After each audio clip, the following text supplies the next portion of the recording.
السلام علیکم ورحمۃ اللہ تعالیٰ وبرکاتہ۔ وعلیکم السلام۔ آپ سب جانتے ہیں کہ ہر جمعرات کو جامعہ اہل رسول کی جانب سے ایک تبلیغی دورہ ہوتا ہے، جس میں مبتدیوں کو، نمازیوں کو، اپنے بھائیوں کو کچھ اہم مسائل بتائے جاتے ہیں جو نماز کے تعلق سے ہوتا ہے۔ اس طرح کوئی شرعی مسئلہ ہوتا ہے جو لوگوں تک مختصر پہنچائی جاتی ہے تاکہ تھوڑا تھوڑا کر کے آپ کے ذہن میں بات بیٹھتی رہے۔ آج بھی جو بات آپ کو ہم بتانے والے ہیں، جو مسئلہ آپ تک پہنچانے والے ہیں، یہ بہت اہم مسئلہ ہے۔ نماز ہر انسان پڑھتا ہے، لیکن نماز میں کب کمی کی جائے گی، کب بیشی کی جائے گی، کب بڑھایا گھٹایا نہیں جائے گا، انسان اس کو نہیں جانتا ہے۔ اور کبھی کبھی جاننے کے باوجود بھی انسان بات ذہن سے نکل جاتی ہے، بھول جاتا ہے۔ انسان جب سفر میں ہوتا ہے تو اس کو کتنی نماز پڑھنی ہے؟ کوئی نماز قضا ہو گئی ہے نا، تو اس کا مطلب آپ کی نمازیں قضا ہو گئی، اور آپ ادا کب کریں گے، اس کا وقت کب سے کب تک ہوتا ہے۔ تو یہ جو ضروری مسائل ہیں، یہ لے کر کے آج ہم آپ کے پاس حاضر ہیں، جس میں سب سے پہلے جو مسئلہ ہم آپ کو بتانے جا رہے ہیں وہ یہ ہے کہ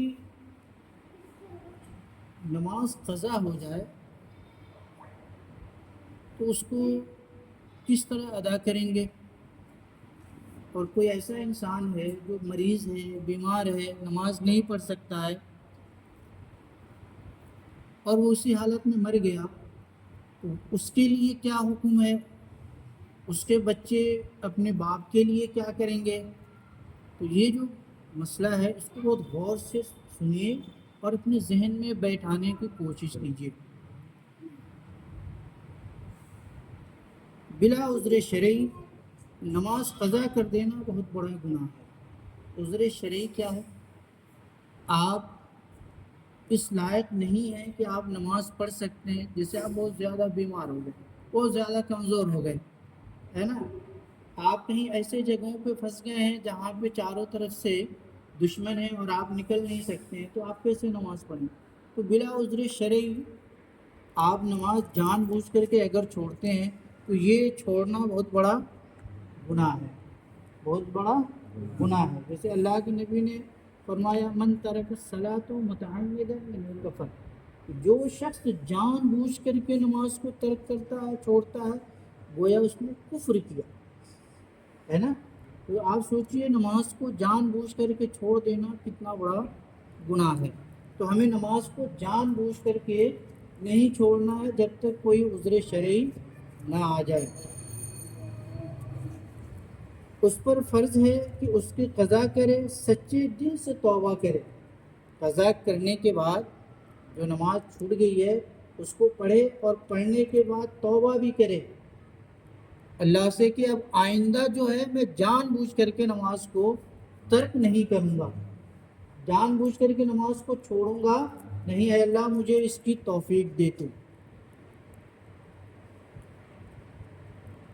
اور اللہ سے معافی مانگے۔ سوتے میں آدمی جیسے سو رہا ہے، رات کو سویا، فجر کا وقت آ گیا ہے، انسان نہیں اٹھ پایا، تو اب کیا کرے گا؟ سوتے میں یا بھولے سے نماز قضا ہو گئی، آدمی کام میں لگ گیا ہے، اس کو پتہ نہیں نماز کا وقت آیا، کبھی کبھی ایسا غفلت ہو جاتا ہے، غفلت میں انسان پڑ جاتا ہے، تو سوتے میں یا کسی غفلت کی وجہ سے بھول کر کے نماز کا وقت نکل گیا اور اسے بعد میں یاد آیا، اب وہ کیا کرے صاحب؟ جیسے ہی اسے نماز کے بارے میں یاد آئی کہ میں نے فجر کی نماز نہیں پڑھی سونے کی وجہ سے، یا میں کام میں لگ گیا، نماز میری نکل گئی، تو فوراً نماز پڑھے، سارے کام کو چھوڑ دے اور نماز میں آ جائے۔ فجر میں اکثر ہوتا ہے کہ آدمی نماز ختم ہو گئی تو ابھی سورج نہیں نکلا ہوا ہوتا ہے، یا نکل کے 5-10 منٹ ہوتا ہے تو آدمی اٹھ کر کے نماز پڑھنے لگتا ہے، حالانکہ فجر کا حکم یہ ہے کہ سورج نکلنے کے 20 منٹ کے بعد، کم سے کم 20 منٹ بعد آپ فجر کی قضا نماز ادا کریں گے۔